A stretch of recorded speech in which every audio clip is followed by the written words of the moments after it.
మొన్నటి ఎన్నికలలోనే బొక్కలు ఇరగొట్టి బోర్లు పడేసారు ప్రజలు. ఎవరు? ఆయననే కదా వేసింది. ఇంకా వీళ్ళేది చెప్పేది. కాబట్టి ప్రజలు ఈడ హరీష్, కేసీఆర్ లేకపోతే కేటీఆర్ కాదు, లేకపోతే వాళ్ళ మీద నేను కాదు, తెలంగాణ ప్రజలు, తెలంగాణ యువకులు సిద్ధంగా ఉన్నారు ఎప్పుడొచ్చినా కూడా బోర్లు వేయడానికి. కాబట్టి వాళ్ళంతటా వాళ్ళు డబ్బా కొట్టుకోవడం తప్ప ప్రజల దగ్గర ఏముందా? కామారెడ్డిలోనే చిత్తుకోడిపోయాడు కేసీఆర్. ఏది కేసీఆర్ మాట్లాడేది ఏంది, నేను వినేదేంది? పిల్లి శాపనార్థాలకు ఉట్టి దిగిపడుతుందా? పిల్లులు శాపనార్థం పెడతానే ఉంటాయి. ఉట్టి మీద పాలు ఉంటే తాగడానికి అందుబాటులో లేకపోతే పిల్లి కింద కూర్చొని శాపనార్థాలు పెడుతుంటది. ఏమున్నాయి వాళ్ళ గురించి మాట్లాడుకోనికే?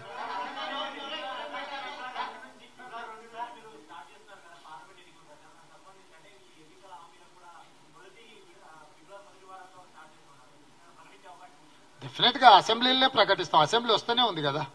తొందరలో బడ్జెట్ సమావేశాలు పెడతారు. బడ్జెట్ సమావేశంలో ఆర్థిక మంత్రి గారు వారి ప్రసంగంలో ఏమేమి వారు ప్రవేశపెడుతున్న బడ్జెట్ లో మేము ఇచ్చిన హామీలకు సంబంధించి ఆర్థిక మంత్రి గారు వాటన్నిటిని ప్రవేశపెడతారు. పార్లమెంట్ అసెంబ్లీ ఉన్నప్పుడు పార్లమెంట్ ఎన్నికలు రావు. పార్లమెంట్ కూడా నడుస్తూనే ఉంది. రాని అంటే ఏమున్నది, 100 రోజుల సమయం ఉండనే ఉంది కదా.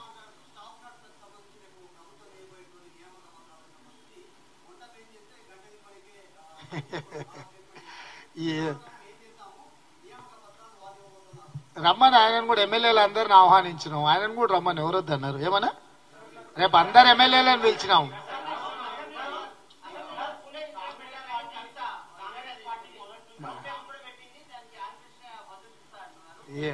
వాళ్ళు వార్ రూమ్ పెడతామన్నారు గతంలో. గట్లనే ఉంటది ఇది కూడా వాళ్ళ సమావేశాలు.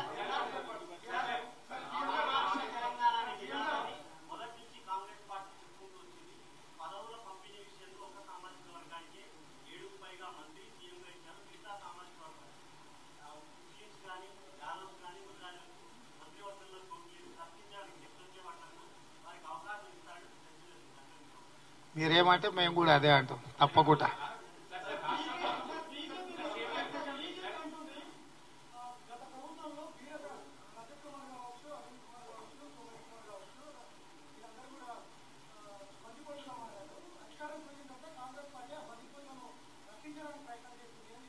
ఎవరంటూ ఎవరన్నారు?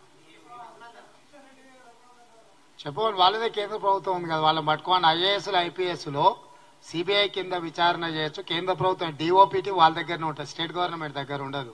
కిషన్ రెడ్డి గారిని వాళ్ళ మిత్ర బృందాన్ని బందిపోటు దొంగల్ని పట్టుకొని శిక్షించమని చెప్పారు. మేము స్వాగతిస్తున్నాం. వాళ్ళ చేతుల అధికారం పెట్టుకొని మమ్మల్ని అడిగేది ఏంది?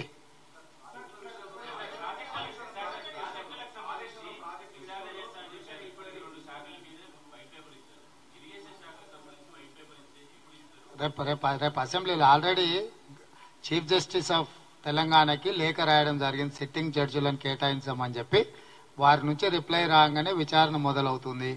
రాష్ట్ర ప్రభుత్వానికి సంబంధించి విజిలెన్స్ అండ్ ఎన్ఫోర్స్మెంట్ అన్ని వాటికి సంబంధించిన పత్రాలను ఏమైనా మాయమైనాయా, ఉన్నాయా, అవకతవకలు ఏమైనా జరిగినాయా, ఆల్రెడీ విజిలెన్స్ అండ్ ఎన్ఫోర్స్మెంట్ విచారణ కూడా ప్రారంభమైంది. కాంగ్రెస్ పార్టీ ఏ మాట చెప్తుందో ఆ మాట తూచా తప్పకుండా పాటిస్తుంది. విచారణ ఎప్పుడో మొదలైంది. సిద్ధు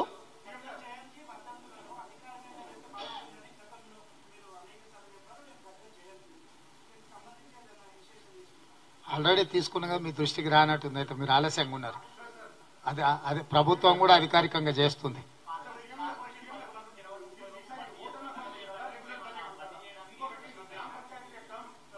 ఆల్రెడీ కొన్ని వేసినాం కదా, వేస్తాం. ఇది నిరంతర ప్రక్రియ, వేస్తూనే ఉంటాం.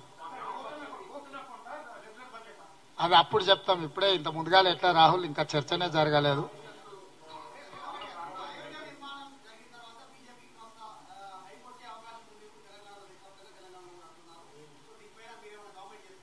కామెంట్ చేసేది ఉంది. దేవుడు ఆడేది. భద్రాచలంలో బ్రహ్మాండమైన రాముడు ఉన్నాడు, వాళ్ళందరిని వచ్చి దర్శనం చేసుకోమని చెప్తున్నాం. బట్టి విక్రమార్క గారు ప్రత్యేకంగా ఏర్పాట్లు చేస్తారు. భద్రాద్రి రాముని భద్రాచలం వచ్చి అందరు భక్తులందరూ దర్శించుకోండి.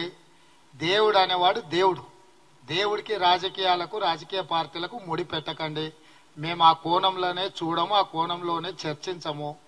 దేవుడిని ఎప్పుడు నచ్చితే, ఇప్పుడు తిరుమల తిరుపతి దేవస్థానం ఉంది, ఎవరికి ఎప్పుడు వెసులుబాటు ఉంటే అప్పుడు వీలైనప్పుడు పోయి దర్శనం చేసుకొని వస్తుంటాము. కాబట్టి దానికి రాజకీయ రంగు పులుముతున్నారంటేనే దాన్ని స్వార్థం కోసం వాడుకోవాలని చూస్తున్నారని కాంగ్రెస్ పార్టీ ఎప్పుడు ఇట్లాంటి విషయాలను స్వార్థం కోసం వాడుకోదు. ధన్యవాదాలు.